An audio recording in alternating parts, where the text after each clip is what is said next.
Hello everyone, welcome back to my channel. चलिए शुरू करते हैं आज का पार्ट। लास्ट पार्ट में हमने देखा था कि लंजा का वाइफ का डेथ हो गया था एक नाइट हंट में। नेक्स्ट मॉर्निंग लंजा अपने दोनों बेटों को अपने अंकल के पास छोड़ के वो कोल्ड पॉन्ड केव के पास आया था अपने वाइफ को लास्ट टाइम देखने के लिए। जब वो वहाँ पर गया उसके साथ जेबोचुन भी था। जब उसने जियाइंग को देखा उसे समझ में आ गया कि जियाइंग सच में जा चुकी है। वो उसके पास गया एंड घुटनों पे बैठ गया।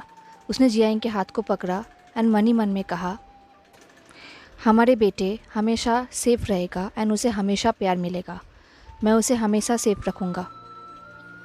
ये बोल के लंजा ने साइलेंटली बो किया। दिन वो जियाइंग को लास्ट टाइम देख के वहाँ से चला गया, क्योंकि उसे पता है जियाइंग कभी भी नहीं चाहती थी कि लंजा किसी बात पे रिग्रेट करे। जब लंजा अपने बेटों के पास आया, सियायून तभी भी रो रहा था, बट सिजुई नहीं रो रहा था। लंजा को पता है कि सिजुई को बहुत दुख हुआ है, वो रोना चाहता है पर वो नहीं रो रहा। लंजा ने सियायून को अपने गोद में उठा लिया एंड सिजुई के हाथ को पकड़ा। दिन उसने अंकल को कहा, मैं नेक्स्ट कुछ सालों के लिए नाइट हंटिंग में नहीं जाऊंगा। अंकल प्रोटेस्ट करना चाहते थे पर वो रुक गए, क्योंकि वो समझ सकते थे कि लंजा अभी अपने बेटों को नहीं छोड़ना चाहता। वो हमेशा अपने बेटों के साथ ही रहना चाहता है। तो अंकल ने नोट किया। सियायून एंड सिजुई अब लंजा के साथ जिंगशी में ही रह रहा था।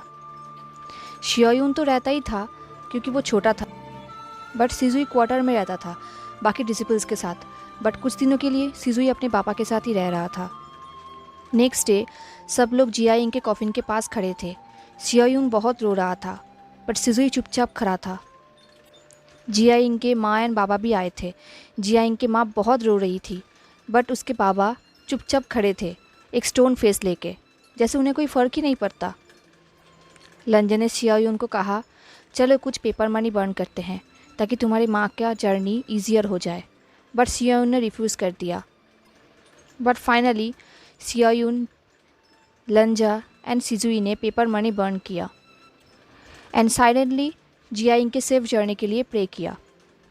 तभी उनके पास अंकल एंड जेबोचुन आए। अंकल के हाथ में जियाइंग के तलवार जिफेंग था।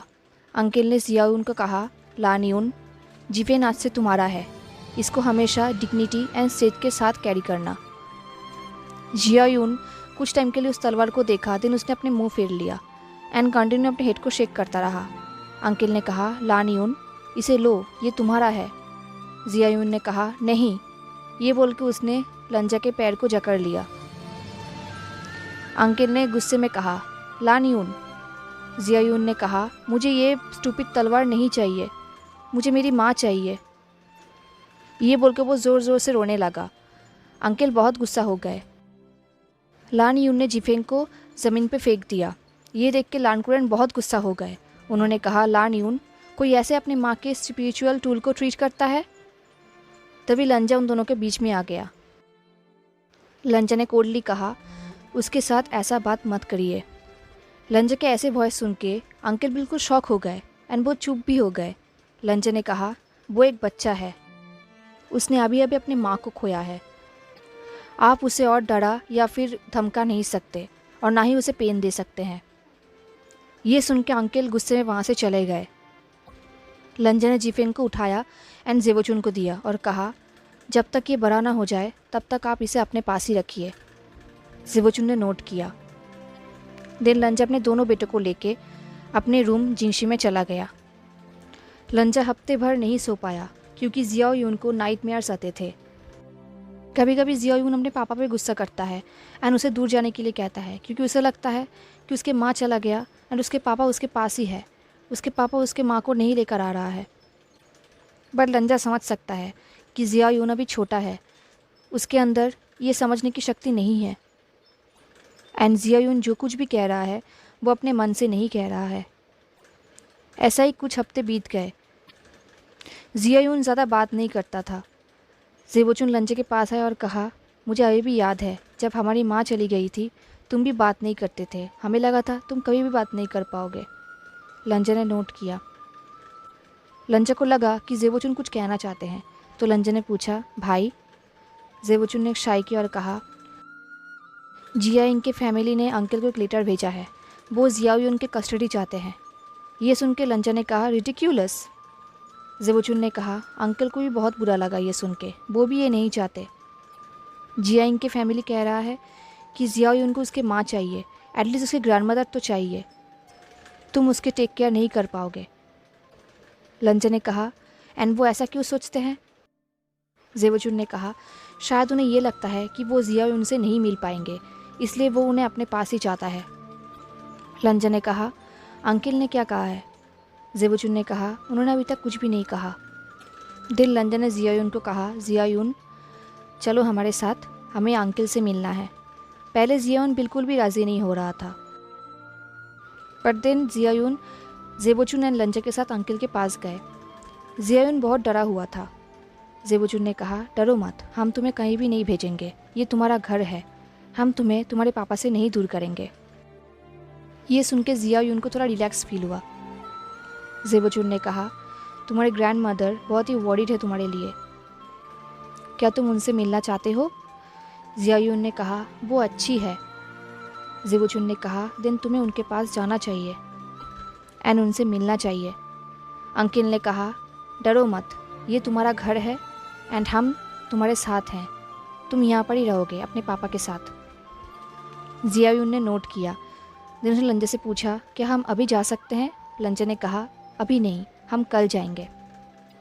वही हुआ। नेक्स्ट डे वो लोग जियाइंग के घर पे गए। जियाइंग के घर वाले तो बहुत खुश हो गए। दिन उन लोगों ने कस्टडी की बात भी किया, बट लंजन एंड जेबोचुन ने मना कर दिया। टाइम ऐसा ही बीतता जा रहा था। अब जियायुन का 6 साल का बर्थडे भी आ गया था। ये बर्थडे उसके लिए बहुत ही ज़्यादा बुरा है, क्योंकि इस बार पहली बार उसकी माँ उसके साथ नहीं रहेगी, बट लंजा उसके लिए सब कुछ करेगा। लंजा जियायुन को चाई टाउन पे लेकर आया एंड उसे बहुत सारे खिलौने दिए। इस बीच लंजा विंग को बहुत मिस कर रहा था। उसे पता है कि विंग कभी भी नहीं लौटेगा, बट फिर भी उसके अंदर अभी भी होप है। उसे लग रहा है शायद विंग इतनी ज़रूर लौटेगा एंड उनके पास आएगा। लंजा एंड विंग फिर से एक होंगे। उसे पता है कि उसका ये होप झूठ है, ये कभी भी नहीं हो सकता, बट फिर भी अगर उसने ये होप करना बंद कर दिया तो शायद वो नहीं बचेगा, क्योंकि वो ब्रीथिंग ही नहीं ले पाएगा।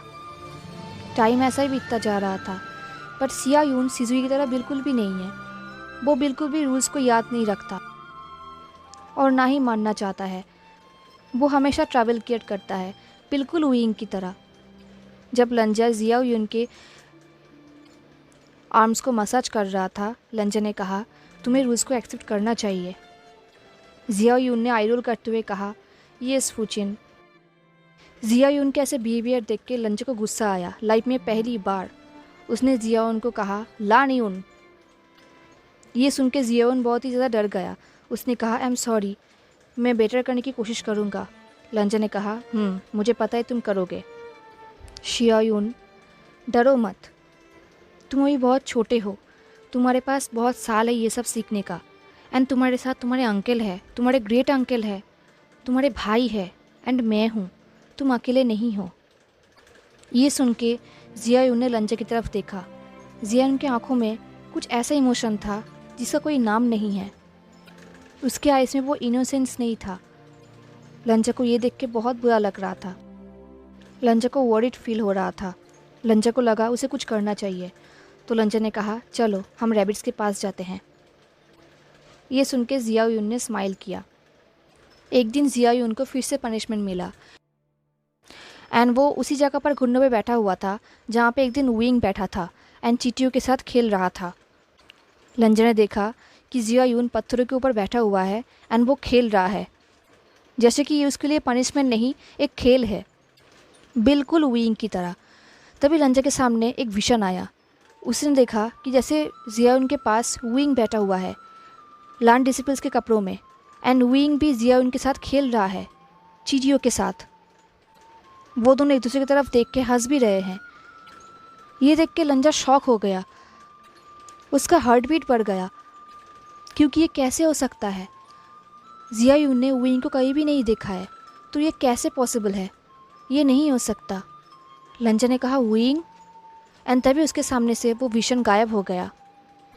लंजा ने देखा कि सिर्फ उसका बेटा ही चींटियों के साथ खेल रहा है। लंजा के मन में सिर्फ एक ही बात चल रहा था, क्या जियायुन वुयिंग है?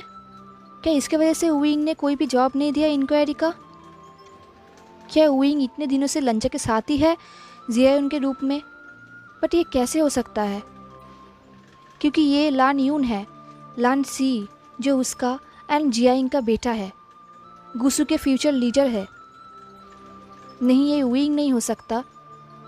लंजा ने डिसाइड किया कि वो अब इस बारे में नहीं सोचेगा, वो सिर्फ जिया यून पे ध्यान देगा, क्योंकि ये लान यून है, वुयिंग नहीं। वुयिंग वुयिंग है एंड लान यून है। उस दिन से लंजा ने इंक्वायरी प्ले करना बंद भी कर दिया। बट उसके मन से वो बात नहीं जा रही थी। वो हर बार खुद को यही कहता था कि वुयिंग वुयिंग है एंड लान यून, वो दोनों एक नहीं हो सकते, कभी भी नहीं। टाइम ऐसा ही बीतता जा रहा था। सिजुई अब नाइट हंटिंग में जाने लगा था फिर से। लंजा भी कभी कभी उसके साथ जाता था, क्योंकि वो सिजुई को अकेला नहीं छोड़ सकता था। इस तरफ जियायुन अपने दोस्तों से अपनी दूरी बना रहा था, क्योंकि उसके दोस्त अच्छे तो है बट वो बहुत ट्रैवल क्रिएट करते हैं एंड पनिशमेंट जियायुन को मिलता है। इस बार जब लंजा सिजुई के साथ नाइट हंटिंग से वापस आया, उसने देखा कि जियायुन दो दोस्तों के साथ घुटनों में बैठा हुआ है एंड उसके सामने जेबोचुन एंड अंकल है। लंजा ये देख के बिल्कुल शॉक हो गया। उसे डर लग गया कि अब जियायुन ने क्या किया है। जेबोचुन ने कहा, वांग जी, इन लोगों ने फिर से कर्फ्यू तोड़ा है। बस इतना ही नहीं, इन लोगों ने और भी कुछ किया है। लंजा ने अपने बेटे की तरफ देखा। जियायुन ने कहा, आई एम सॉरी फूचिन। लंजा ने पूछा, क्यों? जियायुन ने कहा, हम सिर्फ स्विंग करना चाहते थे ब्लैक हिल्स में। लंजा ने कहा, तुम्हें पता है ना रात में ये डेंजरस है एंड तुम्हें रूल नहीं तोड़ना चाहिए। जेबोचुन ने कहा, सिर्फ इतना ही नहीं वांग जी। जियायुन मेरे पास आया और मुझे जगाया। उसने कहा, चिंग फैंग एंड हाउई ये दोनों सिर्फ स्विमिंग नहीं करना चाहते थे, ये लोग मीट खाना चाहते थे, वो भी हमारे रैबिट्स का। ये सुन के लंजा का वर्ल्ड बिल्कुल जैसे टूट ही गया। वो बिल्कुल भी शॉक हो गया। तभी जियायुन ने कहा, मुझे पता नहीं था, मुझे सच में पता नहीं था। जब मुझे पता चला मैं सीधा अंकल के पास गया उन्हें बताने के लिए। मैं तो सिर्फ स्विम करना चाहता था, मैं रैबिट्स को हर्ट नहीं कर सकता। लंजा को ये बात पता है। तभी चिंग फैंग ने कहा, तुम एक ट्रेटर हो, हम तुम्हारे दोस्त हैं। लंजा ने कहा, दोस्त कभी भी एक दूसरे को सीरियस ट्रैवल क्रिएट करने या फिर रूल तोड़ने के लिए नहीं कहते। बट अकॉर्डिंग टू रूल्स उन तीनों को सज़ा मिली, बट जियायुन को थोड़ा कम सज़ा मिला, क्योंकि उसके इंटेंशंस गलत नहीं था। जब सिजुई रैबिट्स को चेक करके आया, लंजा ने सिजुई से पूछा, सिजुई क्या उन लोगों ने रैबिट्स को मारा है? सिजुई ने कहा, नहीं, बट उन लोगों ने रैबिट्स को घायल किया है, वही बहुत डरे हुए हैं। लंजा ने कहा, ठीक है, वो रिकवर कर जाएंगे। जियायुन के दोस्तों को जियायुन पर बहुत गुस्सा आया, बहुत ही ज़्यादा। अब ऐसा ही टाइम बीतता गया। अब जियायुन 10 साल का हो चुका था एंड वुयिंग का डेथ का 16 साल। अब जियायुन लंजा के साथ नहीं रह सकता, अब उसे डिसिपल्स के साथ क्वार्टर में रहना होगा। लंजा फिर से अकेला पड़ गया। इतने सालों से जियायुन उसके साथ रहता था, उसे थोड़ा अच्छा फील होता था, बट अब वो फिर से अकेला पड़ गया। फिर से वुयिंग की यादें उसे खाए जा रही थी। जियायुन के 10th बर्थडे में लंजा ने जियायुन को जीफेंग दिया, जो उसकी माँ का तलवार था। जियायुन की आंखों में आंसू आ गया। ये उसकी माँ का आखिरी निशानी है। लंजा ने कहा, वो तुम्हारे ऊपर प्राउड फील करती होगी। अब 2 हफ्ते बीत गए। सिजुई फिर से नाइट हंट में गया था, बट इस बार लंजा उसके साथ नहीं गया था, वो घर पे ही था। वो थोड़ा वॉरिड तो था, बट वो रिलैक्स भी था, क्योंकि सिजुई अब बड़ा हो चुका है। बट देन उसने आसमान पे एक सिग्नल फ्लेयर देखा, जिसे देख के लंजा बहुत ही ज़्यादा वॉरिड हो गया। वो मो मैंशन में पहुंच गया जहाँ पे सिजुई था। उन्हें वो तलवार मिला जिसमें टाइगर एम्यूलेट की शक्ति थी। सब लोग कह रहे थे, क्या यिलिंग पैट्रियर्क वापस आ गए हैं? क्या वो कहीं भी नहीं मरे थे? क्या वो जिंदा है? जब सब लोग ये कह रहे थे, लंजा भी ये सोचने लगा, क्या वुयिंग सच में वापस आ गया है? वुयिंग, क्या ये तुम हो? क्या ये पॉसिबल भी है? तभी लंजा को एक शैडो दिखा। लंजा ने उस शैडो को पीछा किया, बट वो शैडो कहीं खो गया। अब नेक्स्ट डे गाइस यहाँ पे वही सीन दिखा गया है जो अनटेम में था। जंगल में लंजा एंड बाकी डिसिपल्स के साथ जिन लिंग एंड जियांग जंग का मुलाकात हुआ था। उन लोगों के बीच में बहस भी हुआ था। दिन जब जियांग जंग एंड लंजा एक रेस्टोरेंट में चाय पी रहे थे, उन्हें कुछ फाइटिंग की आवाज़ सुनाई दिया। लंजा बहुत ही वॉरिड हो गया। वो उस साउंड का पीछा करने लगा। जब वो उस साउंड के क्लोज आ गया, उसे एक फ्लूट की आवाज़ सुनाई दिया। ये आवाज़ सुन के लंजा के ब्लड बिल्कुल कोल्ड हो गया, क्योंकि ये वांगशियन है, लंजा एंड विंग का सॉन्ग। एंड कोई इस सॉन्ग को फ्लूट में प्ले कर रहा है। ये कैसे हो सकता है? लंजा धीरे धीरे उस इंसान के पास आने लगा। उस इंसान को फील भी नहीं हुआ कि उसके पीछे हैंग वंगचुन है। वो भी पीछे आने लगा। दिन जब उस इंसान ने लंजा के साथ बम्प किया, उस इंसान ने लंजा की तरफ देखा। लंजा ने तभी उस इंसान के हाथ को पकड़ लिया। वो इंसान मास्क पहना हुआ था। लंजा को समझ में ही नहीं आ रहा था कि ये सच में विंग है। दिन उस इंसान ने फिर से लास्ट नोट प्ले किया, जिसके थ्रू वेनिंग वहाँ से भाग गया। देन उस इंसान ने लंजा के हाथ को छुड़ाने की कोशिश किया, पर लंजा ने ग्रिप को टाइट कर लिया। एंड देन उन दोनों के फिर से आई कांटेक्ट हुआ। लंजा के मन में सिर्फ एक ही बात चल रहा था, विंग विंग वापस आ गया। लंजा को एक मिक्स फीलिंग हो रहा था, confusion, joy, relief and pain भी।